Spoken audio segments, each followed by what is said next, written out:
Hi there, I want to welcome you to the Tamed course. Today we're going to discuss the general strategy that we're going to be using over the course of the next few months so you have an idea of what to expect. See, a common trend that I notice among people who try to overcome their addictions is that they somehow get motivated. Maybe they watched a video, read a forum post, or maybe they overheard someone else quitting and getting tons of benefits. Whatever it is, they feel like this time is going to be special. This time I'm gonna stay clean for good. They have all of that motivation, but they have no strategy, no plan of what to do other than to stay away from their substance of choice. They're essentially just throwing it against the wall and hoping that it sticks. And more often than not, the majority of people fail. In fact, a study found that only 1 in 10 Americans ever overcome an addiction. So it's safe to say that this plan isn't that effective. What I have found is by simply sticking to a strategy, any strategy, your chances of success skyrocket. That's why groups like Alcoholics Anonymous are so effective. They follow a strict set of rules and they have a battle plan. You need to have the same mindset when it comes to confronting your own addiction. Whether it be pornography, alcohol, smoking, video games, social media, whatever it is, you need to have a strategy. And the strategy that we're going to be using over the course of the next couple of months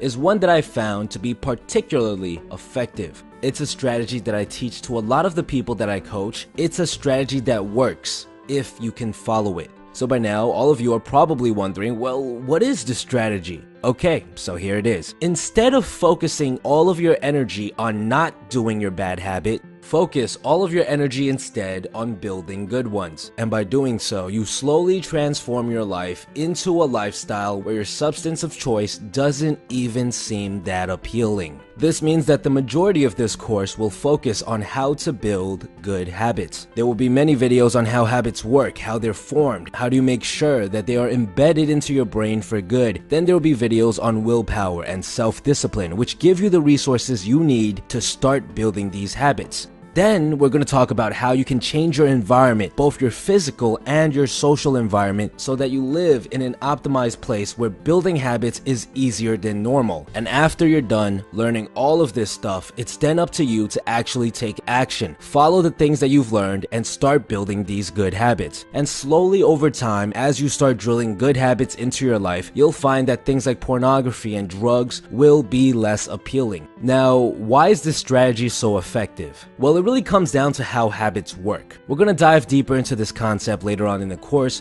but for now, just understand that habits cannot truly be erased. Think about riding a bike. You can stay away from a bike for ages, but if you learn how to do it at one point in your life, you can easily pick up a bike and within, say, 30 minutes, you'll be riding almost as well as you used to. Our brains store away habits until the day we die, and because of this, you cannot erase a habit for good. You can't just tell yourself that you're gonna stay away from pornography forever and hope that it happens, because it's impossible to forget habits for good. It is physically impossible.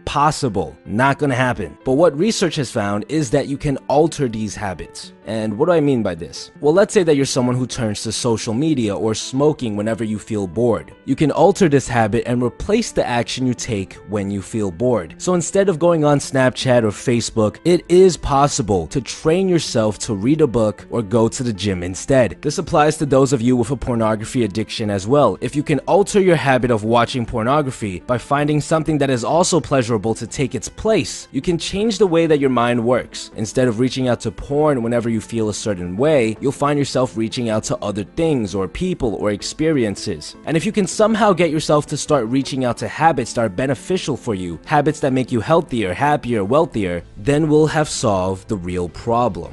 You'll start living a life that's actually worth living. And you won't even need pornography in your life anymore. And that's the general strategy that we're going to be implementing together over the next couple of months. Next week, we're going to be talking about the habit loop and how each and every single habit out there is structured.